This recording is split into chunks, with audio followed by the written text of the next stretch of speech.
So now, since we have done the testing, we've made sure that all of the components are able to work together.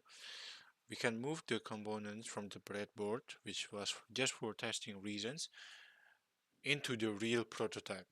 So this is the first prototype of the QC machine. We have 8 different holes and 6 holes for the LEDs and holes for the buzzer. So as you can see, this doesn't look that polished. Erling actually suggested me to use one big hose for 8 of the cables instead of having 8 different holes, and then using lamp casing instead of just the lamp going through it. So in moving the components from the breadboard into the prototype isn't that difficult. It's just more work since we needed more cable to connect the sensors directly to the to the pins, and for the LED cables, since we don't have a breadboard to stick the resistor into, we needed extra cables to be able to protect the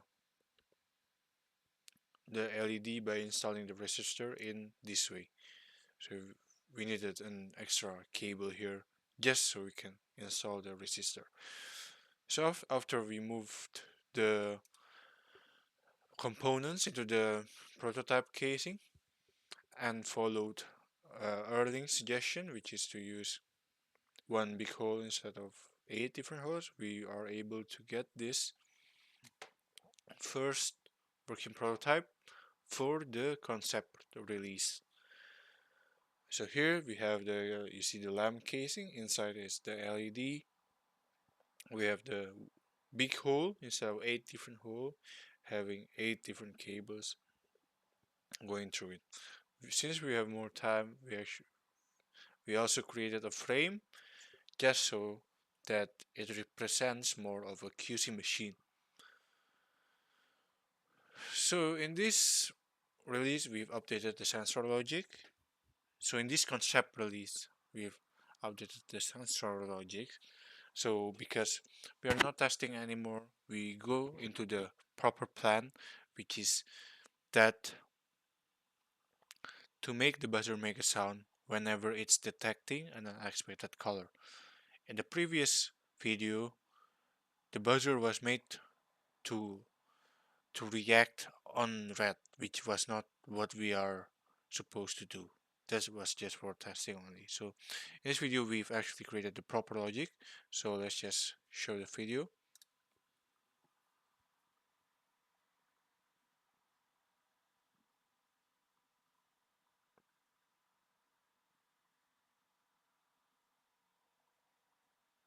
So in this video, the package is installed in the QC machine, which is supposed to detect red as the expected color. So when it moves to the white color, which is the unexpected color, it will react, causing the buzzer to make a sound and the LED turning into red. So for this concept release, we actually created 2 different packages. One which expect the red as the correct color, and one as the package that detects white as the correct color. So in order to create the package, we have a pipeline here, monitoring service pipeline, which can be run on different branches. During concept release, we used the branch called Logic 1. So this is Logic 1 branch. And in this branch, we can see here. So let me just go over to Logic 1 again. So in this branch, we can see that when it finishes running, it will give us the package. So in order to create different behavior for different package, if you remember, in the last video, we've actually, let me just open the code here. In the last video where there is the buzzer condition, we just changed the logic of this and the threshold values to make it, behave as we want. So during concept release, I was able to change the logic for this and the threshold for it to, to detect white or red as the expected color.